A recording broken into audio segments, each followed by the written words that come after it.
Hello to all my beautiful souls. कैसे हैं आप सब लोग? होप सो अच्छे होंगे। आज हम एक बहुत इम्पॉर्टेंट टॉपिक के ऊपर बात करने वाले हैं जो कि अभी फ़िलहाल बहुत ट्रेंड में है, आप कह सकते हैं। फॉरगिवनेस प्रेयर, माफ़ी प्रार्थना, या उसको हो ओपोनोपोनो प्रेयर्स। आपको डिफरेंट डिफरेंट नेम से आप यूट्यूब पे बहुत जगह आप गूगल पर सर्च करेंगे मिल जाएगी, बहुत सारा कंटेंट वीडियोस आपको मिल जाएगा। और मेरी कोशिश आज पूरी तरह से ये रहेगी कि इसके बारे में जितना भी मैंने अपने एंड से रिसर्च किया है, जितना इसको एक्सपीरियंस किया है, देखा है, जितनी भी इंफॉर्मेशंस आपके लिए नेसेसरी है, वो मैं आपको शॉर्ट लिमिटेड वर्ड्स में सारा एक्सप्लेन कर सकूं कि आज के बाद कम से कम इस प्रेयर के लिए आपके माइंड में कोई भी किसी भी तरह का डाउट ना हो, आपको कोई दूसरी वीडियो देखने जाने की ज़रूरत ना पड़े। एक्चुअली देखो दोस्तों, है ये कि हमने इस प्रेयर का नाम तो सुन लिया है, बहुत लोगों ने इस प्रेयर को सुना है, देखा भी है कि यूट्यूब स्क्रॉल करते करते आपके अचानक से नोटिफिकेशन में ये प्रेयर आ गई है तो क्लियरली, लेकिन हमने इसको समझा नहीं है कि जस्ट हमने 4 फ्रेजेस को देख लिया है। I am sorry, please forgive me, thank you, I love you. अब हम ये जानने की कोशिश करते हैं कि एक्चुअल में ये प्रेयर हमें क्या कहना चाहती है। और ये हमारी हीलिंग का भी एक बहुत इम्पॉर्टेंट पार्ट है। जब आप अपनी सोल जर्नी पर हैं, अपने आप को हील करना चाहते हैं, अपनी जो अंदर पेन्स और जो ग्रजेस आपने होल्ड किए हैं उनको आप रिलीज़ करना चाहते हैं, तो ये प्रेयर, इसका नाम ना आए ये इम्पॉसिबल है। सबसे पहले ये देखते हैं माफ़ी। ये शब्द, हिंदी शब्द, हर भाषा में, हर धर्म में हम देखें तो माफ़ी को एक बहुत ज़्यादा इम्पोर्टेंस दिया गया है। अगर आप बात करते हो अपने कार्मिक अकाउंट्स की, उनको क्लीन करने में, या किसी के भी साथ आपको अपने रिलेशंस बेटर करने हैं, तो वहाँ पर माफ़ी सबसे ज़रूरी चीज़ हो जाती है, क्योंकि बिना माफ़ किए आप आगे बढ़ ही नहीं सकते। बिना फॉरगिवनेस के आप अपनी स्पिरिचुअल जर्नी, आध्यात्मिक यात्रा को भी नहीं तय कर सकते हो। क्योंकि सबसे पहले तो आपको सारे ब्लॉकेजेस जो भी आपके अंदर में है, सोल ने कहीं डीप इनसाइड उनको स्टोर करके रखा हुआ है, उनको निकालना सबसे ज़्यादा ज़रूरी है। तो बात करते हैं हो ओपोनोपोनो प्रेयर की। ये एक हवाईयन प्रेयर है, वहीं से ये निकल के आई और ऑल ओवर द वर्ल्ड ये इतना फेमस हो गई है अब रिसेंटली। सबसे पहले हम देखते हैं इसका मीनिंग क्या है। इसका जो लिटरल मीनिंग है हो ओपोनोपोनो का, that means to change, to remove और टू रिलीज़। किसी भी चीज़ को तुम्हें चेंज करना है, उसको रिमूव करना है और रिलीज़ करना है, ये इसके हम अगर बात करें भाषाई तौर पर इसकी मीनिंग है। तो जी ये फेमस कहाँ से हुई? 1980s के टाइम पर एक डॉक्टर होते थे ह्यू लेन, डॉक्टर ह्यू लेन, उन्होंने इसको फेमस किया। अब इससे थोड़ा सा आप कंफ्यूज मत करना, उन्होंने इसको इन्वेंट नहीं किया था, लेकिन इसको पॉपुलराइज किया था। वहाँ पर हवाई जो आइलैंड्स हैं, वहाँ की जो ओल्ड कम्युनिटीज़ थी, वो इस प्रैक्टिस को करती थी, ठीक है, अपनी कार्मिक क्लेंजिंग के लिए। जिसकी 4 वर्ड्स है, I am sorry, please forgive me, thank you, I love you. तो डॉक्टर ह्यू लेन ने क्या किया था, एक मेंटल हॉस्पिटल, ठीक है, और वहाँ का एक बहुत डेंजरस सेल था पेशेंट्स का, वेरी डेंजरस, और उनको उन्होंने हील किया था इस प्रेयर के थ्रू। ये आपको एविडेंसेस, मतलब इंसिडेंट्स सारे मिल जाएंगे अगर आप सर्च करेंगे इसको गूगल पर, इसकी सारी जो भी रिपोर्ट्स वगैरह हैं। तो हुआ क्या था, वो जो मेंटल हॉस्पिटल था, उन्होंने डिसाइड किया, उन्होंने किसी भी पेशेंट से कोई मीटिंग नहीं की, मतलब फ़ेस टू फेस वो किसी पेशेंट को नहीं मिले। जस्ट उनकी फाइल्स उनके सामने आती थी, उनके लिए वो प्रे करते थे, और एक एक करके उन्होंने सारे पेशेंट्स को हील कर दिया।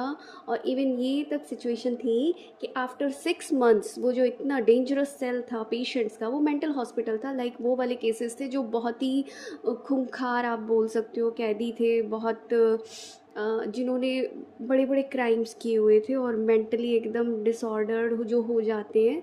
तो ये वो वाला था कि जहाँ पर डॉक्टर्स तक जाने से डरते थे। तो उन्होंने प्रेयर की और विद इन 6 मंथ उस वार्ड को ही बंद करना पड़ा, क्योंकि सारे पेशेंट्स हील हो चुके थे। कैसे हो चुके थे? उन्होंने उनके पास तक नहीं गए, उनके लिए कोई ऐसी हीलिंग सेंड नहीं करी, मतलब उन्होंने खुद से, उन पेशेंट्स ने अपने लिए कुछ भी नहीं किया और वो ठीक हो गए, सिर्फ उस डॉक्टर की वजह से जिसके सामने उनकी फ़ाइल आती थी और उन्होंने ये प्रेयर उनके बिहाफ पे की उनके लिए। तो this was a biggest medical proof कि आप इस प्रेयर से कोई भी केस को हील कर सकते हो। किसी के साथ भी आपके रिलेशंस ख़राब हैं, उसमें कोई अनबन आ रखी है, या आपके खुद के कुछ वुंड्स हैं इंटरनली, आपको अपने कार्मिक्स की क्लेंजिंग करनी है, जो भी आपके कुछ बैड कर्मास हैं, आपको इनर चाइल्ड हीलिंग करनी है कि पास्ट में कोई ट्रॉमा आपके साथ हुआ, आपके ब्रेकअप हुए, या फिर कोई भी ऐसी सिचुएशन जो आपके सामने आई जिसको आपके माइंड ने होल्ड कर लिया और वो चीज़ें आपके सब कॉन्शियस में चली गई है। मतलब जो भी आपको प्रॉब्लम्स दिखाई दे रही हैं आपकी लाइफ में, वो सारी प्रॉब्लम्स के लिए अगर मैं कहूँ कि ये रामबाण है, तो ये कोई एग्जेजरेशन नहीं होगा इस बात का। तो यहाँ आप इस प्रेयर का यूज़ कर सकते हैं। अब इस प्रेयर के जो 4 फ्रेजेज़ हैं, उनको जनरली लोग बोलना शुरू करते हैं लाइक विदाउट उनका मीनिंग जाने हुए, और कई बार होता है कि कुछ लोगों को लगता है कि उनके लिए वर्क नहीं कर रही है या उसकी इम्पोर्टेंस पता नहीं होती। अगर उनको पता भी लग जाता है तो वो इसको जस्ट ना एक फॉर ग्रांटेड ले लेते हैं, हाँ ठीक है कर लेंगे। मतलब जब तक आपको किसी चीज़ की वैल्यू ही नहीं पता, तो ये बात उनकी भी गलती नहीं है, आप उसको सीरियसली फॉलो नहीं कर पाएंगे। तो हो ओपोनो वर्ड का मीनिंग क्या होता है? एक अदर है कि to surrendering the things to the highest consciousness.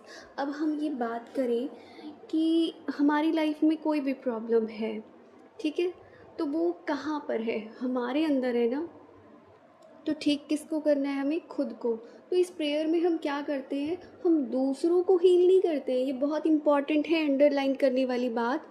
हम लोग खुद को हील करते हैं, हम लोग अपने उस इमोशन को हील करते हैं, और इसी का फिर रिपल इफ़ेक्ट होता है कि आप जब हील होते हो तो आपको बाहर भी वही हीलिंग दिखाई देती है। अब इसको थोड़ा सा आपको समझना पड़ेगा।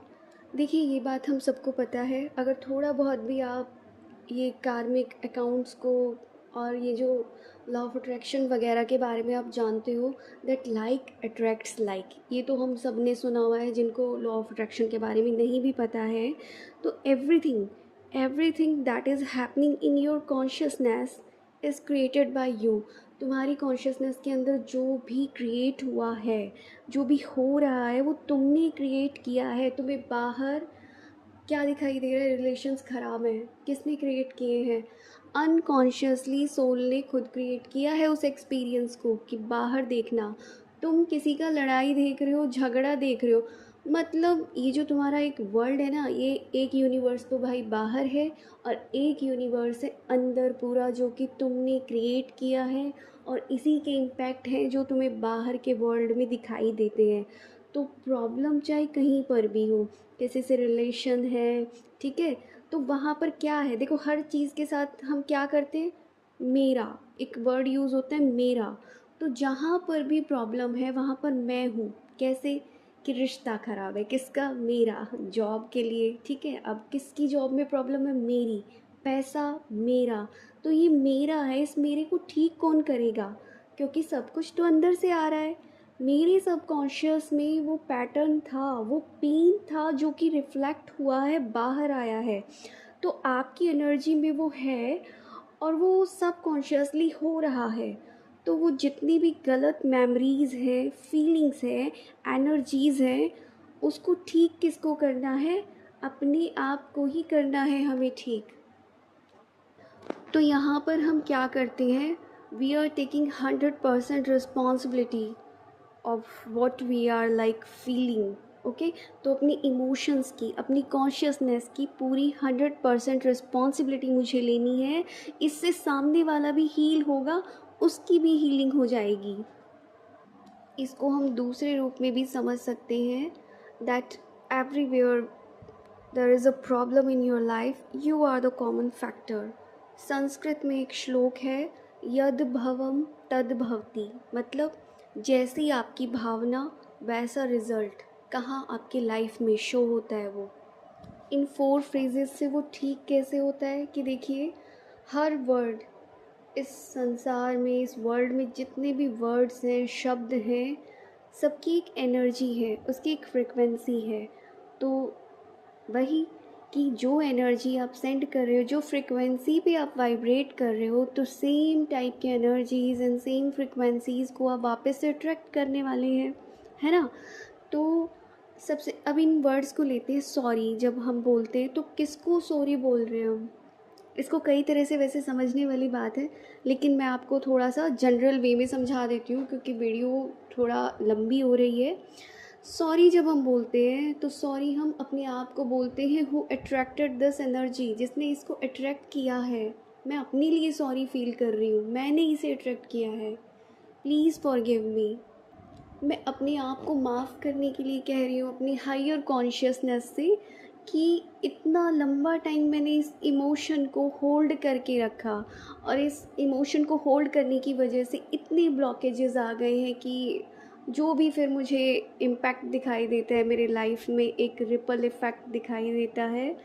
अच्छा, अब ये 2 वर्ड से उसके बाद हम काम डाउन करते हैं, इन फ्रिक्वेंसीज़ को हाइयर भी तो लेकर जाना है ना। तो फिर वर्ड होता है थैंक यू।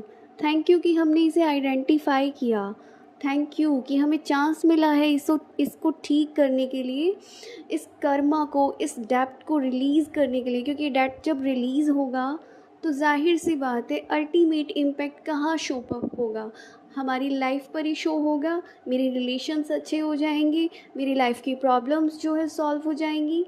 तो यहाँ पर हम क्या बोलते हैं, thank you. And last word is I love you. ये the most highest frequency energetic words हैं यूनिवर्स के, आई लव यू। आपको किसी को भी देखो अपनी कोई भी बात बोलनी होती है, किसी से कुछ भी मनाना होता है, उसको एक बार आई लव यू बोल दो, थैंक यू बोल दो, वो अपने आप वैसे भी मान जाएगा। तो आई लव यू बोल रहे हैं हम किसको, खुद को, कि मैंने चांस दिया अपने आप को ठीक करने का।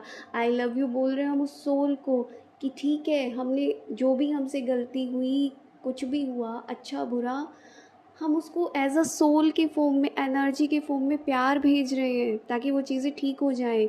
आई लव यू किसको बोल दीजिए, भगवान को, मतलब जो हाइयर कॉन्शियसनेस है उसको हम आई लव यू बोलकर वो चीज़ों को ठीक करते हैं। तो ये 4 फ्रेजेज़ हैं। सॉरी बोल रहे हैं तो इसको ना दूसरे सेंसेस में भी है कि सॉरी किसको, अगर हमने उस सोल के साथ, उस आत्मा के साथ कुछ गलत किया है तो उसको सॉरी, है ना। क्योंकि गलती किससे की है, जिससे की है। आप सामने वाले से अगर अपनी गलती की माफ़ी मांग लेते हैं तो देखो आधा तो आपका वैसे ही हल्का हो जाता है, आपका मन भी हल्का हो जाता है, और सामने वाला भी चाहे कितना भी नाराज़ है, आप एक छोटा सा सॉरी बोल दीजिए, उससे ही वो आत्मा इतना मतलब कि गलती है या नहीं है वो फील कर जाएगी वहाँ पर, ठीक है। तो ये सारा है, और मैं अब एक वीडियो अपलोड करने वाली हूँ इसके बाद, उसमें 108 बार चैंटिंग होगी किसकी, इस हो ओपोनोपोनो प्रेयर की। आप बहुत इजीली इसको मेरे साथ प्रैक्टिस कर सकते हैं। अपना 21 डेज़, मैं बोलूँगी आपको मिनिमम 21 डेज़ का आप रेजोल्यूशन लो। एक प्रॉपर टाइम पर आप बैठो, एक प्रॉपर प्लेस पर आप बैठो, वहाँ पर बिल्कुल रिलैक्स होकर 108 बार हम इसको चेंट करेंगे and then see the magic. और उसके बाद आप कमेंट बॉक्स में लिखना ना भूलें बिल्कुल भी। और इससे रिलेटेड अगर कोई भी क्वेरी आपको है या कोई भी डाउट है तो नीचे कमेंट बॉक्स में आप अपना कमेंट ड्रॉप कर सकते हैं, तो मैं उसको और इलेबोरेट करने के लिए दूसरा वीडियो बना दूँगी। बाकी मुझसे जितना हो सकता था, जितना मैं अपना सिंपल वर्ड्स में आपको एक्सप्लेन कर सकती थी, each and everything I have explained. Thank you so much. Video अगर आपको अच्छी लगी, इन्फॉर्मेशनल लगी है तो इसको लाइक सब्सक्राइब कर सकते हो आप चैनल को। Thank you so much.